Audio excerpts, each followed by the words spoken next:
J'avais malheureusement pas envie de revenir sur ce sujet, mais apparemment j'ai pas le choix puisqu'on peut s'exprimer que sur des vidéos ou les réseaux sociaux, parce que j'ai passé plusieurs appels et je n'ai jamais eu de réponse.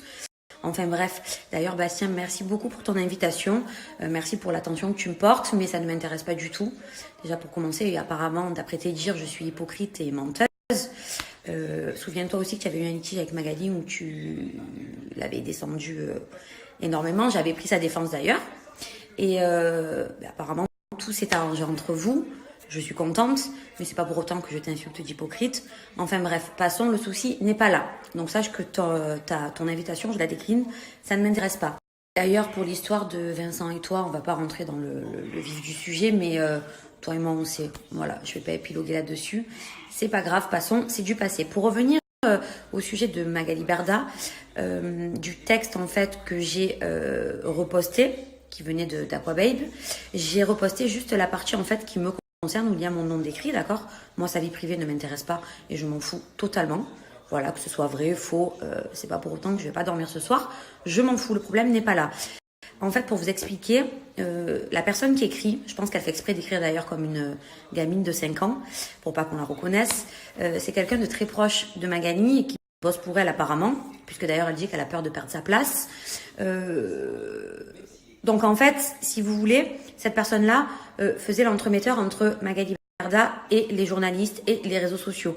Donc bien sûr, Magali Berda, il n'y a pas de preuve entre guillemets que ce soit... Désolée, ça a coupé, je reprends. Donc je disais, on n'a pas de preuve de Magali, de preuve écrite de Magali qui balance ma grossesse, certes. En revanche, moi, cette personne qui travaille pour Magali, je ne la connais pas, d'accord? Moi, ma grossesse, je l'avais annoncée vraiment à ma famille très très proche. Personne n'était au courant. Magali, comme je vous dis, était l'une des premières, la première d'ailleurs même, je crois, par rapport au boulot qu'on faisait ensemble. Il y a aussi des candidats qui partaient à l'époque dans les Anges qui ont su ma grossesse et qui m'ont dit que c'était Magali. D'autres candidats qui n'ont pas fait télé, qui m'ont dit que c'était Magali. Mais j'avais pas de preuves écrites en soi et je ne savais pas d'où ça venait par rapport aux journalistes. Parce que je me suis fait, comme je vous dis, harceler moi aussi sur les réseaux sociaux. Les journalistes ont été très sympas parce que j'ai nié, mais j'ai reçu beaucoup de messages pendant un moment où on me disait tu es enceinte, tu veux pas nous le dire, on va prier pour que ton enfant meure dans ton ventre. Donc oui, moi aussi j'en ai pleuré, moi aussi j'en ai souffert. Après c'est les réseaux sociaux, les gens ne sont pas forcément très gentils, on passe tous par là. Je suis au courant de tout ça depuis un bon moment, donc depuis le début de ma grossesse, comme je vous dis, 1 mois et demi. C'est pas pour autant que je me suis plainte sur les réseaux sociaux, et pourtant Dieu seul sait que j'en ai souffert. Voilà, moi, à l'heure d'aujourd'hui, je suis pas en guerre, je suis en guerre avec personne. Ma vie, elle continue. Là, j'en reparle parce qu'il y a eu cette vidéo. Mais moi, j'ai juste voulu me défendre et riposter par rapport à l'histoire de ma grossesse, qui m'a fait beaucoup de mal. Voilà, maintenant, je pense que parfois, il faut savoir reconnaître ses erreurs pour repartir du bon pied. Après, on n'est pas tous... comment dire? On n'assume pas tous ce qu'on fait, que ce soit bien ou mal. Après, c'est la vie, c'est comme ça. Maintenant, moi, ma vie, je vais la reprendre. Je ne veux plus en parler. Si vous voulez continuer à parler, allez-y, c'est pas très grave. Voilà, je vous souhaite une bonne soirée et je vais faire à manger parce qu'on n'a toujours pas mangé. Une dernière chose, je pense que toute femme enceinte aurait réagi comme moi, voire pire ou pas. Mais sachez que ça m'a en fait...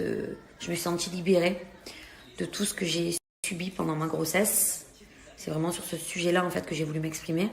Parce que voilà, ça m'a fait mal de recevoir des messages, comme je vous disais, où on me dit on va prier pour que ton bébé meure dans ton ventre, tu es une menteuse, tu vas pas nous dire que tu es enceinte. Parce que oui, certes, on est personnage public, donc on doit raconter nos vies, mais on a quand même une vie privée. Et moi, pendant 1 mois et demi, en fait, à cause de ça, du coup, j'ai eu beaucoup de choses négatives et de choses méchantes par message, pardon, je bégaye, qui m'ont fait du mal. Voilà. Maintenant, n'en parlons plus vraiment.